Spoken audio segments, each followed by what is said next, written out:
à tous, aujourd'hui je vous retrouve pour vous raconter le règne de Louis-Philippe qui s'est terminé par la Révolution de 1848.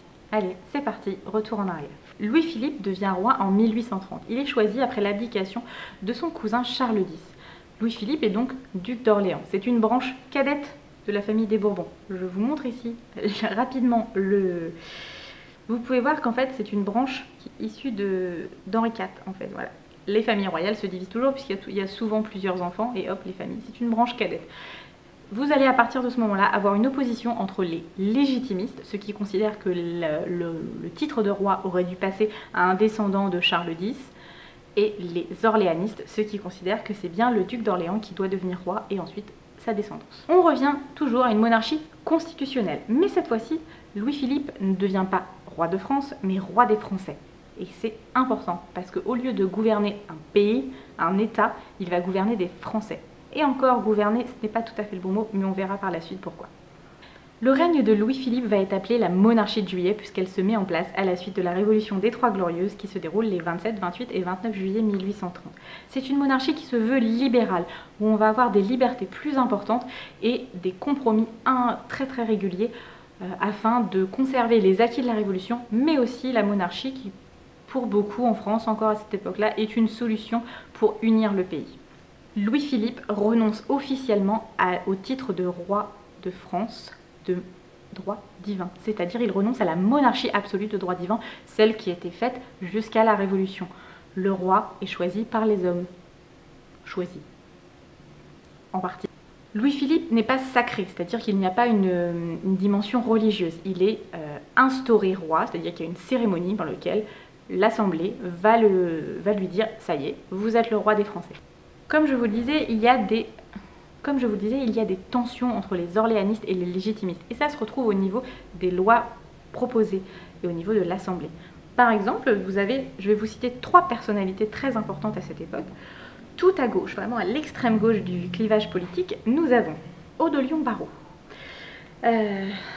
Odilon Barrot qui lui souhaite abaisser le cens pour pouvoir avoir plus d'électeurs. Ça veut dire que plus de personnes pourraient donner leur avis. Je vous rappelle qu'à ce moment-là, pour voter, il faut payer un impôt assez important. Si vous n'êtes pas riche, vous n'avez pas le droit de vote. On va trouver Guizot. Lui est pour un maintien du régime. Pour lui, la démocratie n'est pas la solution idéale à tous les problèmes de la société. Il est pour la valorisation du travail et notamment le mérite. Il fait partie de ces gens qui considèrent que l'éducation est un moyen d'avancer. C'est d'ailleurs lui qui, en 1833, est à l'origine de la loi créant les écoles communales, c'est-à-dire que chaque commune devra avoir une école primaire.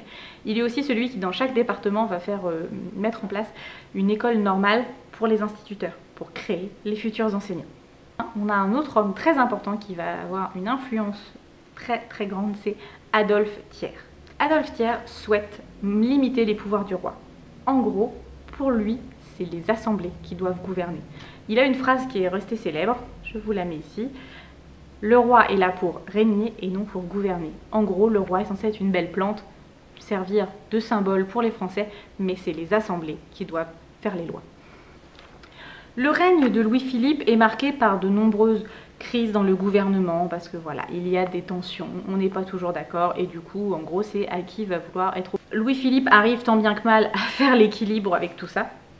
Il aurait préféré certainement une monarchie plus ferme, mais bon, quand on veut régner, on est vraiment obligé de faire des compromis. C'est le mot de cette période, le compromis. En 1846, une crise agricole va bouleverser le pays, puisque du coup, on a des problèmes de récolte. Elles sont très mauvaises, et donc la population a faim. Ça vous rappelle pas quelque chose, ça, la population qui a faim? De plus, le roi est vieillissant, il devient de plus en plus autoritaire, il renie ses propres principes, et c'est... forcément Adolphe Thiers, par exemple, qui va lui rappeler que le roi n'est pas là pour gouverner.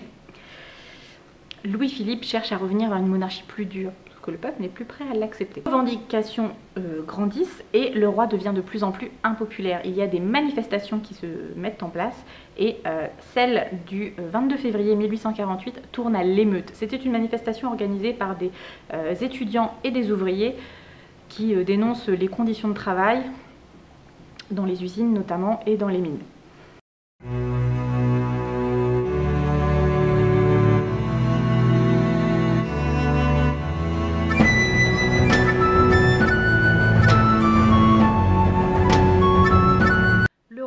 tente de sauver le régime et il va pour cela renvoyer Guizot, qui était un des ministres les plus importants du gouvernement. Ça ne va pas fonctionner, ça ne va pas suffire. Le roi est obligé d'abdiquer le 24 février 1848. C'est la fin de la monarchie en France. Et c'est la proclamation de la Seconde République. Petit point d'histoire important, le printemps 1848 ne voit pas uniquement la Révolution en France. C'est une période qui voit un mouvement de rébellion dans toute l'Europe. Les monarchies sont officiellement et ouvertement critiquées par la population. On a des élans nationalistes. Par exemple, l'Italie à cette époque n'est pas encore unifiée. On a plein de duchés, plein de régimes différents dans la péninsule et le peuple souhaite une unification. Vous avez un mouvement de révolte qui se met en place pour créer une unité à l'Italie, un véritable pays. Mais c'est le cas partout, notamment en Hongrie, vous avez également en Allemagne. Il y a une idée d'unité de la nation un peu partout en Europe qui se met en place. Ces rébellions vont être matées, le pouvoir en place garde des forces, mais toutes ces idées, ça travaille dans la tête des Européens et ça commence à se mettre en place. Donc ça s'appelle le printemps des peuples et c'est une belle période de l'histoire du monde puisqu'on voit que les nations ont pris conscience de l'évolution des sociétés. Le siècle des Lumières en France a fait naître les envies de liberté et la Révolution a permis de montrer que c'était possible. Et ça se diffuse maintenant à travers toute l'Europe. Voilà, c'est tout pour aujourd'hui. J'espère que ça vous aura plu, que ça vous aura intéressé. Et surtout, n'oubliez pas, soyez curieux.